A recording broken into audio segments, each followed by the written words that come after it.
Siz bunaqa ijaraga topshirilayotgan uyni aniq ko'rmagansiz. Sababi 2 etajli, 160 kvadrat, hamma sharoitlari bilan. Hozir birgalikda shu uyni ko'ramiz. Kimga qiziq bo'lsa, like bosasizlar, podpiska qilinglar, yana ijara qidirib yurganlarga yuborib qo'yasizlar. Bu uyimizning orqa tomoni, mana bu yerda alohida parkovka joyi bor ekan. Mana bizning uyimiz g'ishli uy o'rtoqlar. Hozir uyni birgalikda ko'ramiz. Hamma sharoit qilib berishadi, ba'zi bir mebel texnikalar yo'q. Kerakli hamma jihozlarni ham olib kelib berishar ekan.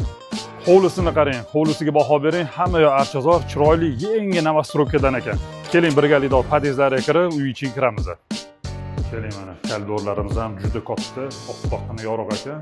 Katta mana qarang. Uyimiz 2 o'rinli bo'lgani uchun oldin pastki xonadonlardan boshlaymiz. Keling mana. Mana pastki xonamizga tushamiz, katta zal ekan, mehmonlarga alohida, ayollar uchun bu yoqda tepada mana shunaqa katta zalimiz bor. Oldin bu yoqni ko'rib olinglar mana. Chiroyli shunam oyoq tegi to'pli bo'lib o'rtoqlar. Mana ko'ring, ota-onalar xonasi juda ham katta. Salkam 30 kvadrat ekan. Xonamiz juda ham keng. Mana bu oynani ochadigan bo'lsak, avtomobil parkovkasi shu yerdan ko'rinib turar ekan. Ota-onalar xonasidan chiqdingiz, bu yerda katta garderobni va alohida yana bitta ko'chaga chiqadigan eshigimiz bor ekan. Birinchi qavatimizda mana bu xonamizda yana bitta katta spalnimiz joylashgan. Ko'rsataymiz.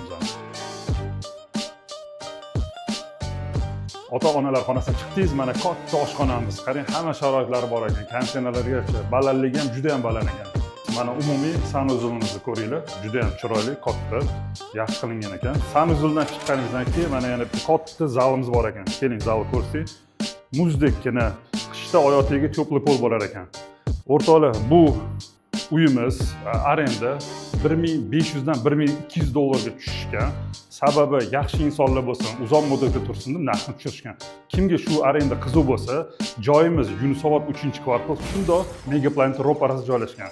Pastda telefon raqam qoldirganman, murojaat qilinglar, joyi o'zim sizga ko'rsataman.